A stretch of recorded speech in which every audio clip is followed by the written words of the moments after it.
All right, everyone, welcome back. Glad to have you with us for another deep dive. And let me tell you, this one has some layers to it. We're diving into Brighton against Nottingham Forest. Yeah, a match that on the surface might just look like your average 2-2 draw, but we know better, don't we? We do. Especially because you all sent in some really insightful analysis about this match. And yeah, we're going to break it all down. Basically, a tactical chess match is what we're talking about here, right? Absolutely. I mean, just looking at the scoreline doesn't tell the full story, does it? This match was really a fascinating kind of clash of styles you see in modern football. Exactly. So let's break it down, starting with Brighton. Your analysis, by the way, was all over this. That 4-2-3-1 formation, Matoma's dribbling, Welbeck just finding these pockets of space. I mean, it's like their formation is liquid, always moving. And that's a great way to put it. They're really good at this concept. The Spanish call it juego de posición, positional play, basically. Okay, I'm intrigued. Break that down for me. So it's not just about having the ball, it's about controlling the space on the pitch, almost making your opponent react to you, constantly chasing shadows, never quite getting a grip. So you're always in control. You dictate the tempo. Exactly. And Brighton, they really embody this style. I mean, think about Hinshelwood's goal. Perfect example. I was going to bring that up. Yeah. Their build-up play leading up to that goal was something else. Right. So patient, drawing Forest in, stretching the defense until those gaps appear, and then boom. Hinshelwood's run is timed perfectly, slots it home. It's like a dance they've practiced 1,000 times. Textbook Brighton, like you said. I bet everyone listening who analyzed this match is nodding along right now, seeing those patterns play out. But there's always a risk, right? Even with beautiful flowing football like that. Forest showed us that. There is. It's a high-risk, high-reward style, that high defensive line Brighton uses. Inherently risky.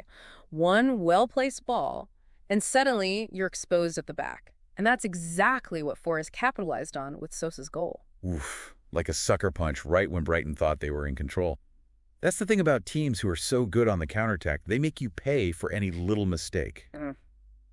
Which brings us to Nottingham Forest. Completely different approach. Night and day. We're talking much more direct reactive football. You see that 3-4-3 formation, Gibbs White, Sosa, just waiting for their chance to pounce. So they were basically lying in wait. Basically. Now, some people might call it, parking the bus, but that's a bit of an oversimplification, I think. It wasn't just mindless defending, right? Yeah, this was disciplined defending with a very clear purpose. And they made Brighton work for every single inch. Almost like they were saying, all right, we're ready for you. Come and get us.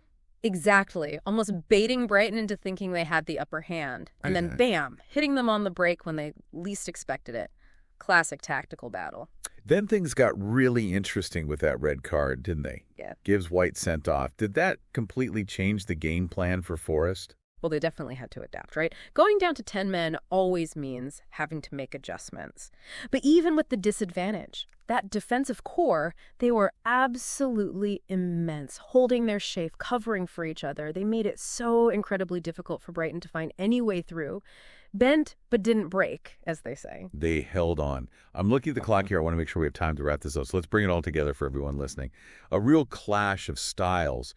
Brighton with their possession-based game, Forest with that counterattacking prowess. It's like you said at the beginning, this match really does show what makes modern football so fascinating. It really does. And the thing is, there's no one right way to play. Both approaches, they have their strengths, they have their weaknesses, and it all comes down to, execution, adaptation, a little bit of luck on the day, right? A little bit of luck. I love So much of football comes down to who can impose their style more effectively. Yeah, and it raises an interesting question, doesn't it? With the way football's evolving, so fast-paced now, so much pressure, which style is ultimately going to be more effective? See, that's what I love about these deep dives. No easy answers.